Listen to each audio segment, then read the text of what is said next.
Hello and welcome back to my channel. In today's Tuesday review video, you get a special 2-for-1 deal. We're going to be looking at two e.l.f. cosmetics face products. We're going to look at their Flawless Foundation and also their 16-hour camo concealer. Now the foundation is a product that's been out for a number of years actually. I remember back when I used to shop, back in my day when I used to shop on the e.l.f. website all the time, they had this foundation. Now it didn't come in as many shades, I believe it comes in a bajillion now, but they did have this foundation and it came in very similar packaging and all that. So it's been around for a long time. The concealer is fairly new, and a lot of the big YouTubers have been talking about it lately, and we've seen their big PR boxes. So I thought, when I went to Walmart and I saw them both, I thought I would pick them both up, and we would do like a full base of e.l.f., if you will. Like I alluded to, I used to do e.l.f. orders pretty regularly, and I kind of stopped. I don't know why. I think it's because I got more into like color and fun makeup, and they kind of don't have a lot of that. But e.l.f. has a lot of really fantastic staples, and they do a lot of really fantastic brushes, and they have a lot of skincare too. I haven't tried a lot of that, so I'd be intrigued to do another e.l.f. order anytime soon. I just haven't really done one, and I don't really know why. So this is kind of me getting back into e.l.f. So let's start off with the foundation. This is the e.l.f. Flawless Finish Foundation. Mine is in the shade Vanilla, which on the back it says is light with golden undertones. It does look quite yellow on me when I first put it on, but it kind of weirdly oxidizes out of the yellow and matches my skin. I don't know how that works. It says it is cruelty-free. On the e.l.f. Cosmetics website, it says it retails for $6. I believe that is American, and there are more than 40 shades.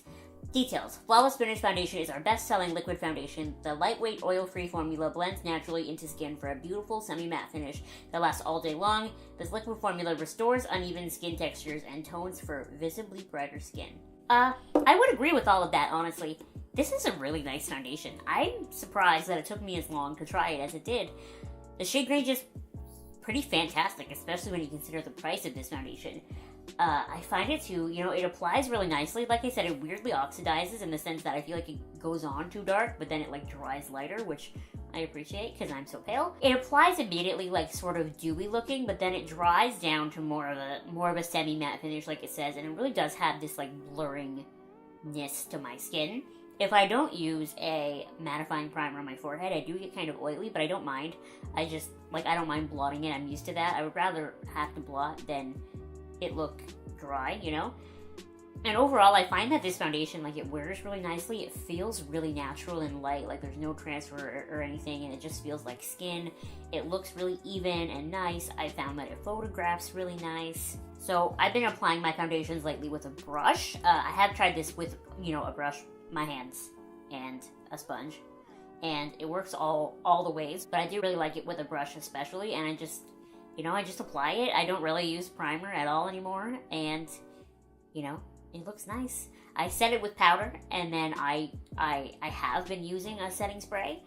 I don't really feel like I have to use a setting spray. I like the packaging, and I like that it has this little tab. Like, this little tab is how it hangs in the store, and then there's like a pull sticker around the outside edge here, so when I bought it, I pulled the little sticker off, and that's how you know it was still sealed. Like, it really minimizes the amount of packaging, And then this just comes off, and there's a nice little pump underneath. The only downside, I would say, is that you don't get a full ounce in here. You get 0.68 fluid ounces. But, I mean, honestly, who cares on a $5 foundation? Right? Like, oh, I don't get a full ounce. I paid $5 for this, I don't know. I think this is a really great foundation, and it rivals some of my really nice foundations. This has been the one that I've been wearing pretty much ever since I bought it, and I don't see that stopping anytime soon. Like, I just reach for it every day because it's so easy. It's got a pump. I know it looks nice on my skin. I know it matches me, perfectly. It's not even too light or too dark or anything. Like, it just really works, and I really like it, and it's so comfortable to wear. I really struggle to find a downside with this foundation, and it gets two big ol' thumbs up from me.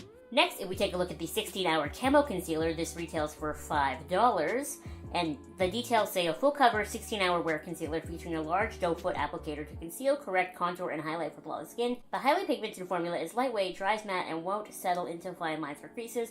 Ideal for all skin types. Why we love 16-hour coverage. We got you with hustling to work, running to the gym, and everything in between. Your concealer needs to play as hard as you do. The large doe foot applicator applies the creamy formula evenly and precisely for maximum coverage. In addition, the versatility of the wand allows you to sculpt, contour, and highlight. Formula.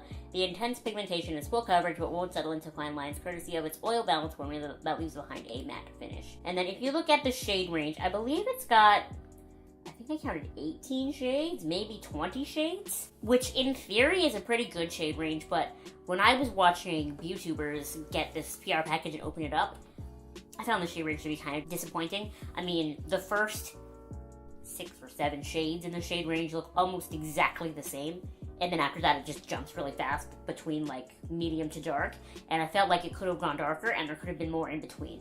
So I feel like the first couple of shades could have all been amalgamated into one, and then they should have done more in between. Not my favorite shade range. Also at my local Walmart, this is not necessarily e.l.f.'s fault, but they only have like 3 different shades and they're all from that first range where they're all the same. So mine is in the shade medium peach, allegedly. This is medium peach. Look at how pale this is, okay? That's a bizarre shade range. And I have to be honest with you, I don't love this concealer, which is so weird because so many YouTubers seem to love this concealer and hate the L'Oreal Full Wear, and I kind of prefer the L'Oreal one. I just feel like this, like, it doesn't have as much coverage, it doesn't spread as far, and I feel like it dries a little drier on my under eyes.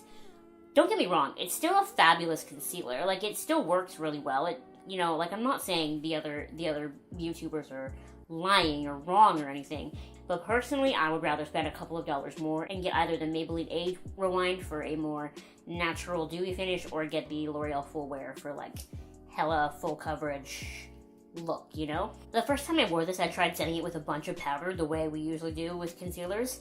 Not like baking, but just dipping my brush in and setting it with a bunch of powder, and it looked dry, but more importantly, it felt dry. Like, my skin under my eyes felt so tight and gross, so I was planning on not doing a setting spray that day, just so I could see how the concealer worked kind of on its own, but, like, honestly, I snuck into Sephora and pretended like I was shopping to use the Too Faced Hangover Spray because my under eyes were that dry. So then I used it, and it definitely felt better, but it didn't really look better. And then today I used it without powder, and it creased and looked dry. I don't understand that. And I'm using, you know, the Ole Henriksen, however you say that, eye cream and my moisturizer. Like, my skin is so moisturized. I don't understand how this concealer looks dry on me. I don't know what I did. I don't know what I did to deserve this. So just take, you know, that into consideration when you're looking at this concealer. It's not a bad concealer by any means. Like, it sounds like I'm trashing it.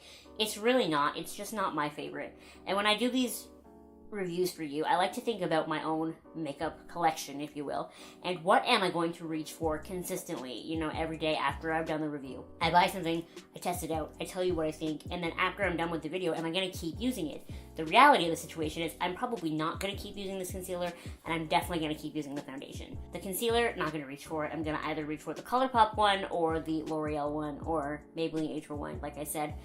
Foundation, I'm gonna probably keep using this until something else pulls my attention away, to be honest. And that's that on that.